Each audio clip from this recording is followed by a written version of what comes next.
Ah yes, another review. Today we're checking out an aircraft from FlySimWare. It's the C414AW Chancellor. Based on Cessna's 414, FlySimWare have been making add-ons for quite some time. They've done them on other platforms, FSX included. In Microsoft Flight Simulator, they gave us the Newport, the Widgeon, and of course the 414. They're also now working on a Learjet 35. This thing, if there was ever going to be an award for the most updated or patched aircraft, these guys would have it. Come on, let's go check it out.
So here we have the C414AW Chancellor. This thing looks really nice.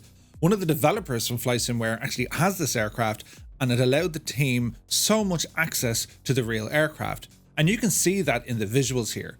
It's a very profound profile. I mean, this aircraft built in the 60s, updated in the 70s, it has that air of vintage about it. Do you know what I mean? It's like the old, we're going on holidays in a camper van kind of thing. But there's no doubt it's an absolute workhorse.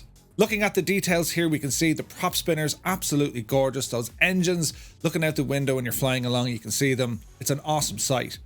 All the details when it comes to the modeling and the texture work. This is a weathered and worn aircraft. There's nothing brand new and shiny here. In its cleanest condition, you can still see the battle scars of this aircraft over the years.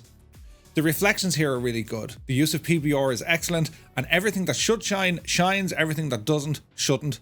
It's just done to a very high standard. Some of the smaller details in and around the wheels, the brake lines, the suspension. Then we have all the static objects. There's a lot of them. Tie downs, chocks, covers, they're all there. Plus we have an interactive walk around mode, selecting what camera view to check on the vital components of the aircraft. We can also open up a ton of doors, including the baggage doors over the engines, the engine doors themselves to get in, and they've actually modeled the engine so we can get right up and close to see what this powerhouse is all about.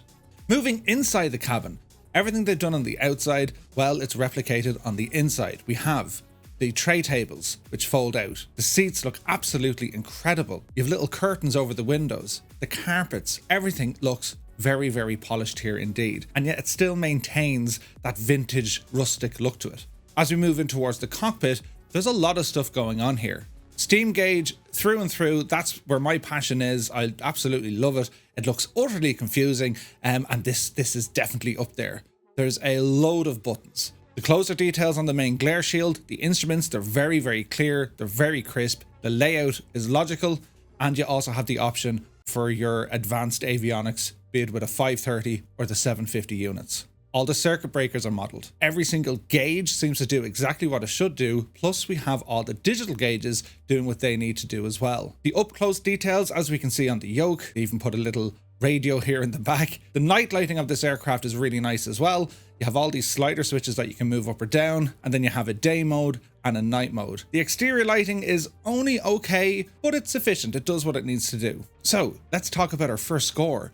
This aircraft, based on the visuals, well, it's very good. I'm going to score this at 4.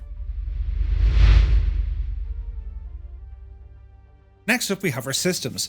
There's a lot to offer here. The EFB that's included has a lot of information that we can move around and cycle through, including an interactive loading menu in which you can put different passengers or different weight characteristics in there. And they're actually visually modeled, added bonus if you like that sort of stuff. We also have all our options for the tie downs and door openings, even fuel caps and oil caps. It's pretty nice. When it comes to our weight and balance, when it comes to our fuel, again, everything here, it's all visualized for us. We can just add in what we want, what we need, and it does it for us. It also includes the walk around mode, meaning we can select a different area of the aircraft, click on the button, it brings us to that location, and you can inspect what you need to check out. The EFB, it's also clickable, so it can appear or disappear. It's really, really handy. There's no lag, there's no loading. It's done quite well. The rest of the systems with the aircraft, and I suppose some of the features, I mean, you have a lot to play with in here. We have all the lights, we have the sun visors, you have the tray tables. There's a lot of stuff going on here. We can even open the front windows, the little storm window. When it comes to our navigation options, there is a lot. Anything from GPS, VOR, NDB, it's all there. The whole shebang is there. This aircraft is very capable, both VFR and IFR. And then we have a number of other monitoring systems looking for the engine, temperatures, pressures. It's all done in excellent detail. Then we have our communication systems, which is very old school, which I like, and it features an autopilot as well.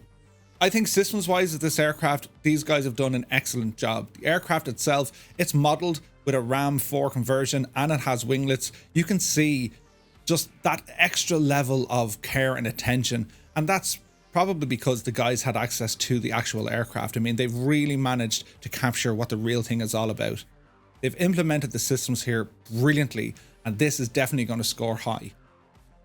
For the systems of this aircraft, I give it a 4.5.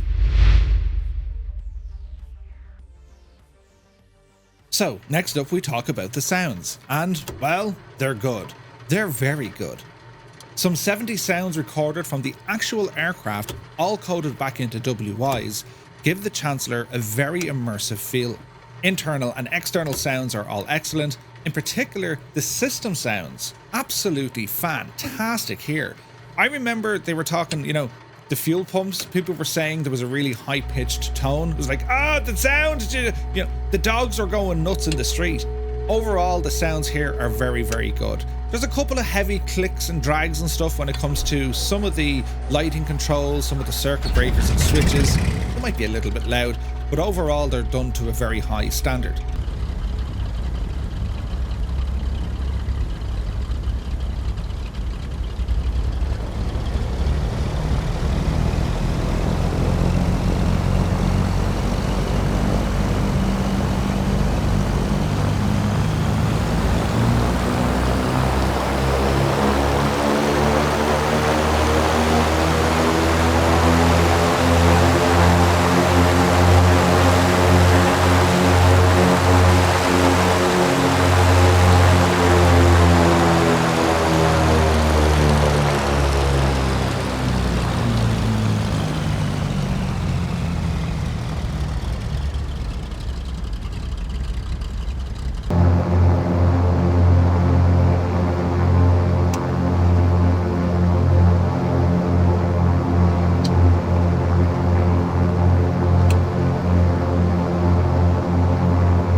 engine sounds, particularly in the cruise, which is usually hard to get, they're done very, very well.